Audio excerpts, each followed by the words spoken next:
የሙስሊም ስጋ ቤት ይባላል ሌላ ጊዜ የክርስቲያን ስጋ ቤት ይባላል ያ ማለት ቸርች ውስጥ ያደገ በሬ ወይ መስጊድ ውስጥ ያደገ በሬ ያለ ማለት ነው ብንሞት አንነግርህም አልኩህ እኮ እንደ ስጋ የዋ የለም ብላ ብሎ የሚቆም አሻንጉሊት እንኳን ልብስ ይለብሳል ግን ይሄ የከበረ በሬ አንጀቴን ነው የሚበለው ለዛ ነው እኔ ስለማዝን ነው ሁሌ ቁርጥ የሚበለው አዋዝ ያርግበት ስንንዳይ በምን የሱን ውለታ ልመልስ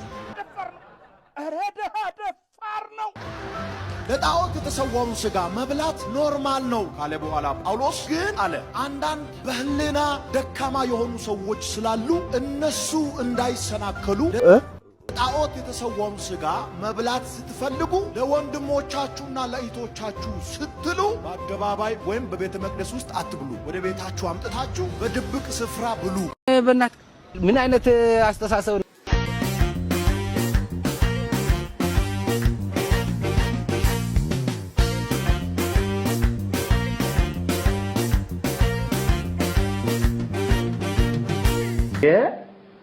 እንዴ አሁን በዚህ ቲቪ ሲጸልይ የሚጸንሱ ሰዎች አሉ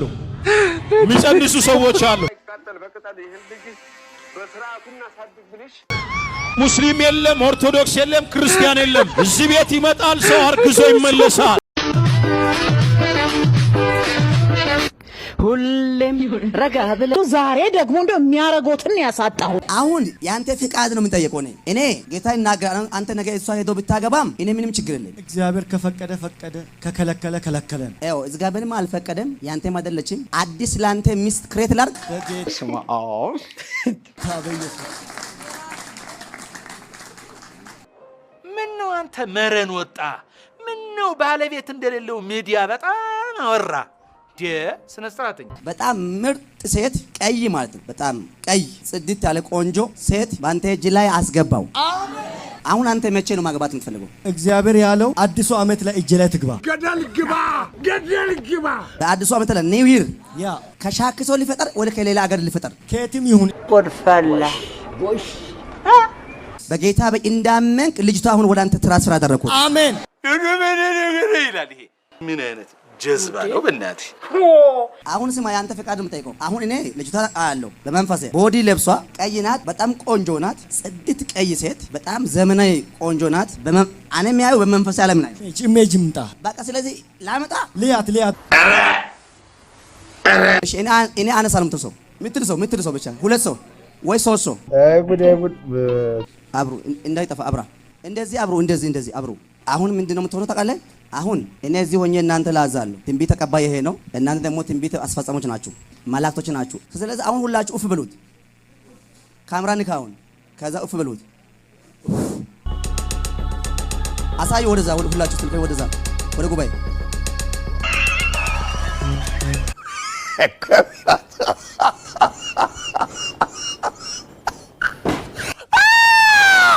ሰላም ወደ ጎልደን ቲዩብ ቤተሰቦች እንኳን ደህና መጣችሁ ወደ ጎልደን ቲዩብ የመዝናኛ ቻናል ሌትስ ጎ ኢትዮጵያ አሁንም ወደ ክብር እየሄደች ነው ያለ ወደፊት ወደፊት መውደቅና ወደ ኋላ መውደቅ መካከል በጣም ተላላቅ የሆኑ ልዩነቶች አሉ አዎ ኢምፒቲ ብትሆንም ስታጣት ከፋ ወርልድ ቻሌንጅ ነው የለም እንደ ወድቋል እያልክ ምንድነው እየነገርኩህ ያለው ነገር ይኸው እስቲ አዎ ለምን በወፈረ አይደለም የሆነ ነገር ሊያሳይ ነው ሊመታ አይደለም ስታጣት ከፋ ወርልድ ቻሌንጅ ነው አንገት ግን አትጥፋ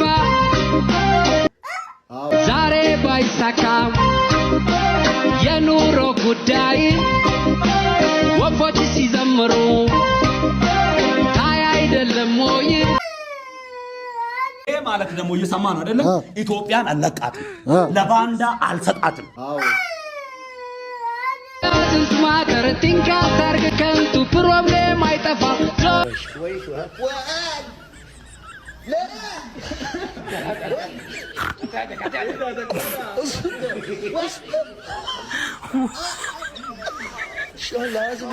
لازم يشيل ምን አሰቃየው ወንድሜ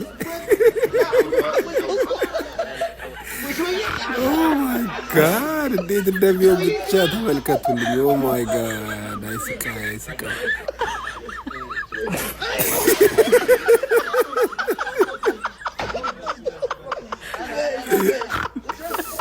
ዛሬ አውጣይ ጥምጥሙን አወለቀለት። እንዴት እንደሚያም እኮ በነገራችን ኦ ማይ ጋድ ተጫወቱበት። ስራ ሳቅ ተቀምጦት ነው ግን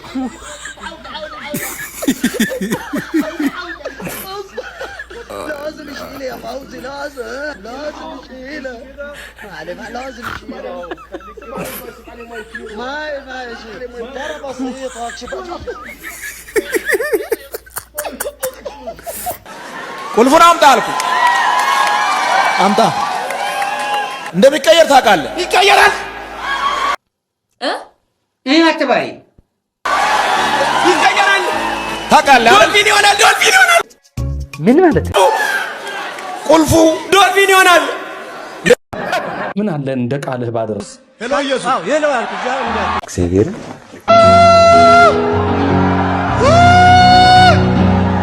ሄሎ ኢየሱስ በሉት። ምችምታ ብርድምታ ስልክን አውጥተህ ስልክን አወጣና ሄሎ ኢየሱስ ሞትህን እኮ ከች በል እያልክ በለበሁጫ ጠራኸው። ሄሎ ኢየሱስ የሰማ ነው። አዎ የሰማ ነው። ስለዚህ እኔ በቃ ኢየሱስ የሀገራችን ዘገምተኛ ባቡር ይግጮ አየማሹካ ሩኛ ታፓ ኮብራ በቃ እኮ ቤቱን እኮ የአዛውንቶች ማዕከል አደረግን። ታካራ ቋንቋ ማን ነው መግባባት የሚችለው? እናንተ ምን ትላላችሁ ለዚህ? አቦ የሰውዬ ጤነኛ አይደለም በእናታችሁ። ሰፊው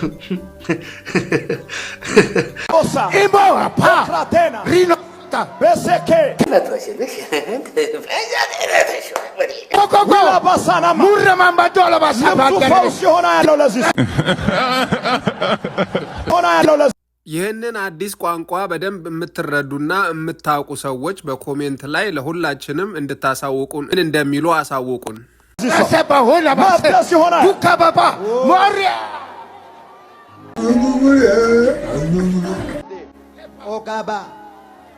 አይ ፈጣሪ ምንድነው ግን የምታሳየኝ?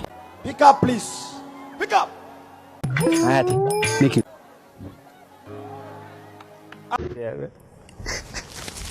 አይዞህ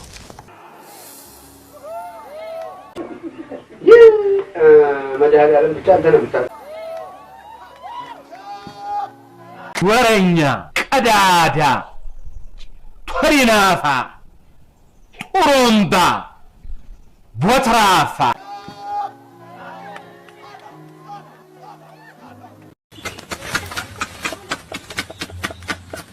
ገና ሞተሩ ሲሞቅ አንተ የለም።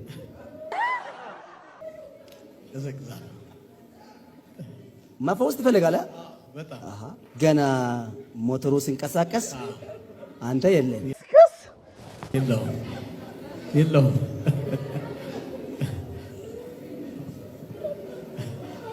ማች ማድረግ አልቻላችሁ። ጥያቄ ቁጥር 1 ሰውን አንተ ነው። ያንተ ነገር ሁሉ ነገር ፍጥነት ነው። የአልጋ ላይ ጨዋታ ላይ የመፍጠን ችግር ያለባችሁ ሰዎች የት መሄድ እንዳለባችሁና የት ቦታ መፍትሄ ማግኘት እንደምትችሉ መቼም ከዚህ ቪዲዮ ትማራላችሁ ብዬ አስባለሁ።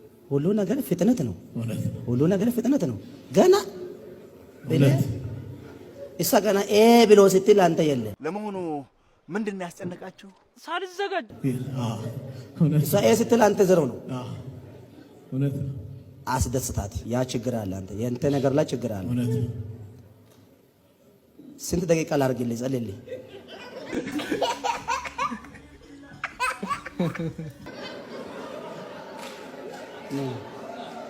ቤታችሁ ውስጥ ያለው ችግር ማን ነው የሚያውቀው? ዛሬ መፈወስ ትፈልጋለህ? ወርቁ አቤት። አረ ልጃቸውን ነው የጠሩት። ደህናቸው ነው የጠራ አብዳን እንደጩና ስለዚህ አሁን በፍቃድ ጠይቅ። ስንት ደቂቃ ልጨምርልኝ? 20 ደቂቃ።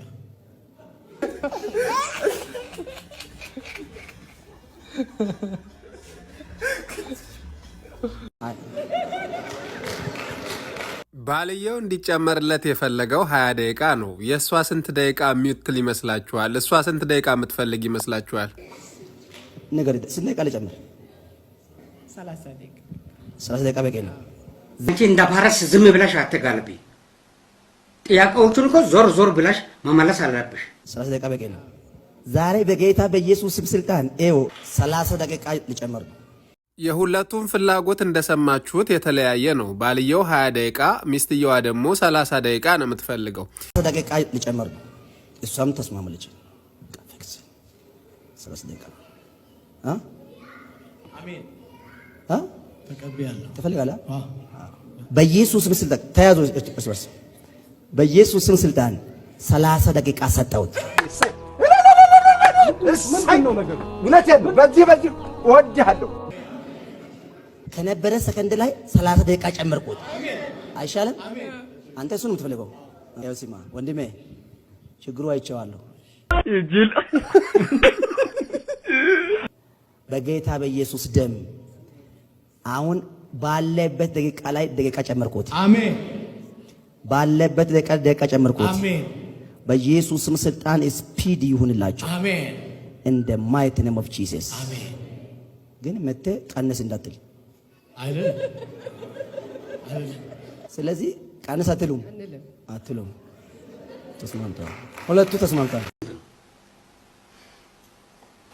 አንተ አረ ሉክ ሹፌር ነው። አብረው ያሉት ሞቱ። እሱ በ10 መሳሪያ ተቀጠቀጠ። በ10 መሳሪያ ጥይት 3 የጎኗ አጥንት ተሰበረ። ሳምባው ተመቷል በጥይት። ያኔት ሆስፒታል መጣ። ምንም ማድረግ አንችልም አይተርፍምና ይዛችሁት ሂዷል። አንድ እህት መስከረም የምትባል ልጅ አለች። በዘይት የተጸለየበት ይዛ ሄዳ ነበር። እሷ የነቢይ መስፍን አምላክ ይፈውሰዋል ብላ ዘይቱን ጠብ አረገች ሰውነቱ ላይ። 3 የተሰበረው አጥንት ወደ ቦታው ተመለሰ። በመሳሪያ የተመታው ሳምባው ተፈወሰ። ጉድ እኮ ነው እዚህ ቤት፣ ጉድ ነው እዚህ ቤት። ውሸት በጣም ሰማይ ሲነካ ነው። በጣም ያስቃል ይሄ እውነት። የኢትዮጵያ ጠቅላይ ሚኒስቴር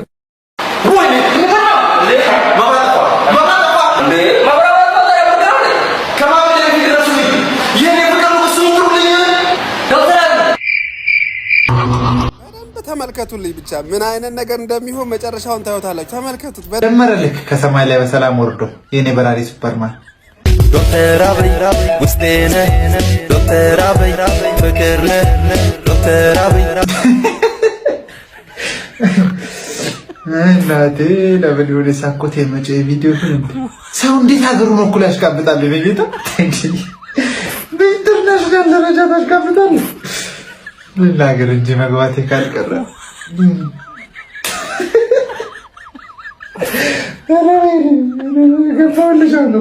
ገባሁልሽ እኮ መላለስ መፈለግ ነው እንጂ። አይ ብራዘራችን አሁን የምትኖሪበት አካባቢ ምናምን ካቦነሽ መሰለኝ እንጂ ይሄንን መፈቃደኝነት አቀናብሮ የሚለቅሰው አይኖርም። የኔ ጌታ በሰላም ማለት ነው። ወይ ቤተሰብ ህልውና መተባቸዋል ወይ አቀናባሪው ልጅ ይኖረው ይሆናል። እኔ ራሱ እኮ ቀና ብዬ ለማየት እንትን አልኩኝ እኮ። መጀመሪያማ የጤና ጣቢያ ማስታወቂያ መስሎኝ ነበር። የሆነ ውስጤ አለ። ቀጥሎም ጠበቅኩት። ውስጤ ነው ውስጤ ሲል ይሄ ልጅ ዶክተር አብይ የሚባል ሉፕ አስከበረ እንዲያልኩኝ ማን ነው ሳይ ደግሞ ልጅ ወንድ ነው።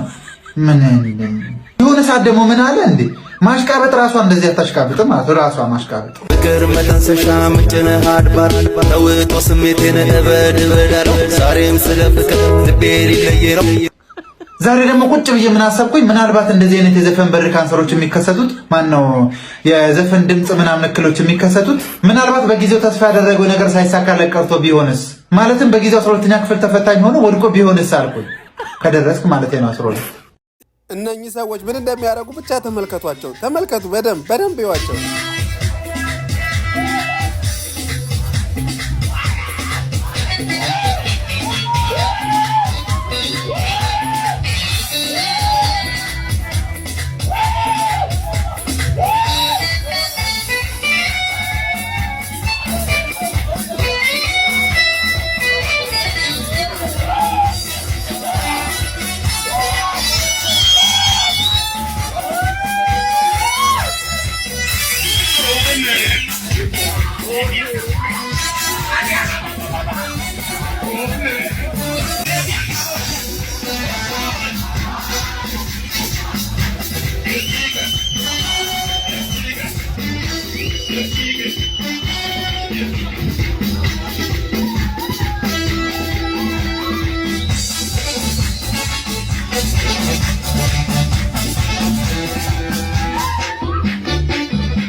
ተመልከቱ። ውድ የጎልደን ቲዩብ ቤተሰቦች ለዛሬ ይዤላችሁ የመጣሁት ቪዲዮ ይሄን ይመስል ነበረ። ቪዲዮን ከወደዳችሁት ላይክ ማድረጋችሁን እንዳትረሱ፣ እንዲሁም ቻናሉን ሰብስክራይብ በማድረግ ቤተሰብ መሆን ትችላላችሁ። ምለቀው ቪዲዮ ቶሎ እንዲደርሳችሁ የኖቲፊኬሽን በተኗን ኦን አድርጓት።